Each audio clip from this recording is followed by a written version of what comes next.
Picture this. You're on a balcony in Maui, golden light spilling over the Pacific. It's the first real vacation you've taken in 5 years. You've more than earned it after bleeding for the same company for 2 decades. Then, the phone rings. It's your new boss. No hello, no hope you're enjoying the trip, just your position's been eliminated, effective immediately. He thinks he's cutting costs. He thinks he's being decisive. What he doesn't know is that he just lit the fuse on a time bomb buried deep inside his own company, and in less than a week, everything he thought was solid would turn to dust. If you've ever felt disrespected, thrown away, or treated like you were just a cog in a machine, this story is for you. If you've ever had someone underestimate you, talk over you, or fire you like you were nothing, you're going to feel this one. Before I walk you through every brutal, satisfying second of how his empire collapsed, all because he couldn't wait for me to get back from vacation, do me a favor and hit that subscribe button, because what happens next isn't just revenge, it's poetic justice. My name is Arthur, and for 20 years I was the institutional memory of a multi-million-dollar logistics company. That wasn't an official title, of course. It was a role I earned in silence, one 80-hour work week at a time. I wasn't the face of the company, I was its central nervous system. I knew where all the skeletons were buried because I was the one who dug the graves and built the foundations of a skyscraper on top of them. When I started, the company was a dumpster fire held together by duct tape and the sheer panic of its founder, Frank. Frank was a classic salesman. He could sell anything to anyone, but he couldn't organize a 2-car funeral. The company's logistics ran on a chaotic mess of spreadsheets and sticky notes. Shipments were constantly late, clients were furious, and the whole operation was always one lost invoice away from going belly up. I came in as a junior manager, but I was really the company's first and only architect. In my spare time, on my own dime, I taught myself to code and started building a proprietary software system from scratch. It wasn't pretty, but it worked. It tracked shipments, managed inventory, and automated invoicing. It was the digital scaffolding that let the company finally start to grow. Over the next decade, that system became the company's crown jewel, a complex platform that plugged directly into our clients' own manufacturing systems. For our biggest clients, we weren't just a vendor, we were a vital organ, running a seamless digital ballet that saved them millions, and I was the only one who truly understood it. Every line of code, every custom API, it was all in my head. I trained every new manager, dispatcher, and account executive for 15 years. I didn't just know the business, I was the business. This brings us to our 3 biggest clients. Together, they made up nearly 70% of our annual revenue. I had personally grafted our company onto theirs, knowing their production schedules, their pain points, and their anxieties. When a shipment got stuck in customs at 3 a.m. on a Sunday, they didn't call a customer service hotline, they called my personal cell, and I always answered. This level of trust led to a very unique and very dangerous contractual arrangement. About 8 years ago, our biggest client was getting nervous. Frank was nearing retirement, and they worried the operational perfection I guaranteed would leave with him. They trusted me, Arthur, but they didn't trust the company as an entity. So I proposed a solution, a key person provision. It was an obscure little clause buried deep in a technical addendum. It stated that the service agreement was contingent upon my continued employment. If I was terminated for any reason short of a felony, the client had the right to terminate their multi-million-dollar contract immediately. No fees, no penalties, no transition period. It was the kind of lopsided clause most corporate lawyers would laugh out of the room, but Frank saw it as the ultimate loyalty pledge and signed off. It was our secret handshake. When we landed our other 2 major clients, we used the same clause as a guarantee of the Arthur level of service. It was a time bomb, sure, but I never imagined anyone else would be fool enough to light the fuse. For 20 years, I sacrificed everything for the company. I missed my daughter's first steps for a conference call. I missed my 20th anniversary to reroute trucks during a blizzard. My wife, bless her, eventually just stopped expecting me to be there. I justified it all with a simple, naive belief. They need me. Then, Frank retired. He sold the company to a private equity firm, and in came Richard. Richard was the son of the firm's founder, armed with a fresh MBA, a blindingly white smile, and an ego so big it had its own zip code. He wasn't a builder. He was a demolition expert who thought he was an architect. He looked at our profitable operation and saw a distressed asset to be stripped for parts. From day one, we were like oil and water. He'd look at me, a 50-year-old guy with deep practical knowledge, and see a dinosaur. He called my custom software, the heart of the company, antiquated legacy junk. He said my personal relationships with our clients were a human bottleneck. I remember one meeting where his consultants proposed replacing my system with a generic off-the-shelf package. I tried to explain. Our integration with our top client is more than just software. It's a series of custom handshakes between our systems and their assembly line. Ripping it out is like trying to change the engine of a jet while it's in mid-flight. Richard just smirked, scrolling on his phone. "Arthur, we appreciate your historical perspective," he said, dripping with contempt. "But we're looking to the future. No company should be held hostage by one person." The irony was so thick I could have choked on it. He didn't see me as the foundation. He saw me as the problem. That's when I decided to take a real vacation. 2 weeks. Maui. When I submitted the request, Richard sighed dramatically. 2 weeks? Now? We're in the middle of a strategic realignment. He signed the form, but I saw a flicker of opportunity in his eyes. He was glad to see me go. I should have been worried, but mostly I was just bone-tired. I packed my bags, left detailed instructions with my second-in-command, Maria, and flew 3,000 miles away. For 5 glorious days, I did nothing. I reconnected with my wife.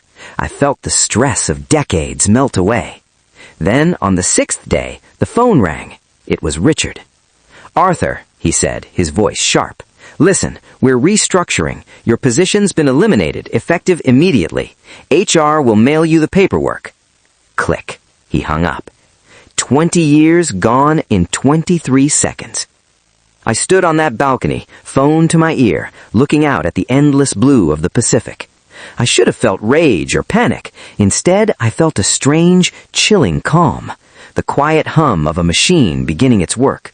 Richard thought he'd just cut a redundant employee. He had no idea he'd just pushed the big red button. And all I had to do now was enjoy my vacation. The first thing I did was take a deep breath of that salt and plumeria-scented air. I blocked Richard's number, then the company's main line, then powered my phone off and locked it in the hotel's safe. My wife looked at me concerned. "What was that, honey?" I gave her a real smile, the first one in years. That, I said, was the sound of me retiring. Back at the office, HR followed the standard termination checklist and deactivated my network credentials. What they didn't know was that my user account was the digital master key to the kingdom. Over the years, to keep things running smoothly, I'd tied hundreds of automated scripts and data feeds to my own admin profile. Richard had called it a bottleneck. He was about to find out it was a load-bearing wall. Around 4 p.m., the first script failed, an automated process that reconciled shipment data from a major client. A small error, but one that would cascade. Maria, my trusted lieutenant, saw the alert. She tried to restart it. Access denied. She tried to investigate. Access denied. She knew immediately the system was running on Arthur's ghost. She ran to Richard's office. "The automated feeds are failing," she said urgently. "They were all tied to Arthur's credentials. When you terminated him, you shut down the system's core functions." Richard waved her off. "It's an IT issue, Maria. Have them create a service account or something. I'm not paying our top people to deal with server permissions." Maria was stunned. "You don't understand. This isn't a password reset. This is the architecture. Arthur was the architecture. We don't have the schematics. He was the only one with root access." Richard's patience snapped. "Then find a way. I don't want to hear about Arthur ever again. He's the past. We are the future. Got it?" Maria got it perfectly. She walked back to her desk and started drafting her resignation letter. The next morning, the real chaos began. A critical, just-in-time shipment of microprocessors for our biggest client's flagship product was due. The shipment was at the port, but the automated customs clearance script I'd designed to run at 2 a.m. had failed. At 9:15 a.m., the client's head of logistics, a guy I'd shared countless late-night crisis calls with, saw the red flag. His assembly line would run out of parts by 3 p.m. A line-down situation like that cost them over $1 million an hour. He did what he'd always done. He called my direct line. It went to a disconnected message. Confused, he called the main number and asked for me. He was put on hold, then transferred to a junior account manager Richard had just hired, a kid named Chad. "I need to speak to Arthur, now," the client said, his voice tight. "I'm sorry, who?" Chad asked. "Arthur, your SVP of operations." There was a pause. "Oh," Chad said brightly. "Looks like he is no longer with the company. Can I help you with something?" The silence on the other end of the line was deafening. The client didn't yell. He simply said, "No, you can't," and hung up. His next call was to his legal department. His instruction was simple. Pull our service agreement. Find the key person provision. Execute it. I was on a boat tour watching whales when the first official email landed in Richard's inbox. It was a PDF notifying the company that, pursuant to Section 11, Addendum C, our biggest client was terminating their contract in its entirety, effective immediately. The reason? The termination of the designated key person, Arthur. Richard actually laughed. He thought it was a bluff. He told his lawyer to handle it. The lawyer's face went pale as he dug up the contract. He walked into Richard's office holding the printout like it was radioactive. "It's real," the lawyer whispered. "It's ironclad. We have no recourse." The reality finally hit Richard like a punch to the gut. $20 million in annual revenue, gone in an instant. His reaction wasn't regret, it was rage. News in the world of industrial logistics travels fast. The COO of our second largest client, a sharp woman named Sarah, heard from her counterpart at the first client. "We just fired our logistics provider," he told her.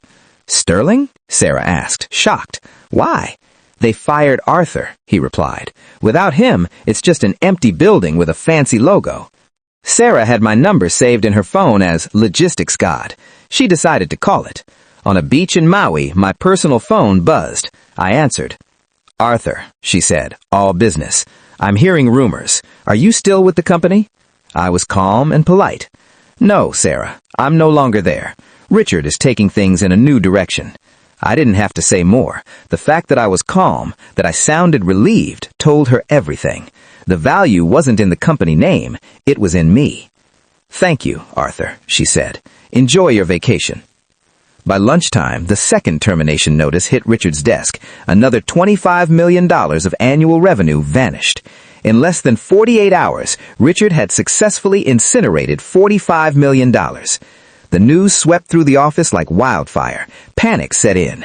Maria, my brilliant second-in-command, met with her core team, the senior operators I had personally mentored. They were exhausted, demoralized, and now terrified for their jobs. That afternoon, Maria submitted her resignation. By the end of the day, so had the rest of her team. The entire operational brain of the company, save for what was in my head, had just walked out the door. The third major client got wind of the exodus. They didn't terminate their contract. They did something smarter. They put an immediate freeze on all new shipments and announced a full operational review. Another $10 million in revenue was trapped in limbo. The company's cash flow flatlined. Richard had to make the call to his father, the head of the private equity firm. The screaming from his office was apparently legendary. Private equity firms don't do sentimental. They do return on investment. Richard had taken their asset and turned it into a smoldering crater. The company now had no revenue, no leadership, and failing systems. The order from the top was swift and brutal. Cease all operations. Initiate immediate liquidation. Sell everything for pennies on the dollar. On my last day of vacation, Maria called. "It's over, Arthur," she said, her voice weary but clear. "They shut it down. Security is escorting everyone out. Richard was fired this morning. The whole company is gone." I listened, the sound of splashing water from the pool in the background. I felt a wave of sadness for the good people who lost their jobs, but underneath it, a profound sense of justice. "He built a house of cards on your foundation, Arthur," Maria said, "and he was shocked when it fell." I hung up and looked at my wife. She had that knowing look on her face. "It's done, isn't it?" she asked softly. "Yes," I said, "it's done." He thought he was just firing one man, but that one man was holding all the strings, and when he cut me loose, he didn't just let me go, he let everything he thought he owned shatter. When I flew back from Hawaii, tanned and rested, I wasn't returning to unemployment. My phone was flooded with messages from my 3 former, now frantic, major clients. They weren't offering condolences. They were in chaos and needed the one person who knew how everything was wired together. They all wanted to hire me. But I'd spent 20 years of my life answering to other people. I was done with that. So I made a counteroffer. I wasn't looking for a job, but I was open for business. 2 weeks later, I incorporated Arthur Consulting Group. It was just me, my laptop, and a lifetime of experience. My first 3 clients, signed with lucrative retainers, were the same 3 giants. My first employee was Maria, and we soon brought on the rest of our old team. We didn't have a fancy office or a private equity backer. We had something far more valuable: trust, competence, and a flawless reputation. We were doing the same work as before, but now the profits and the freedom were ours. The change in my life was profound. I was home for dinner, I went to my daughter's college graduation, my wife and I took weekend trips, I was finally present. And what of Richard, the golden boy? His fall was legendary. Fired by his own father, he became a pariah. His story became a cautionary tale told in boardrooms about the difference between cutting costs and destroying value. He learned the hard way that a spreadsheet can't tell you the value of the quiet, competent person who shows up early and stays until the job is done. He learned that when you throw away the key to your own kingdom, you shouldn't be surprised to find yourself locked outside the gates.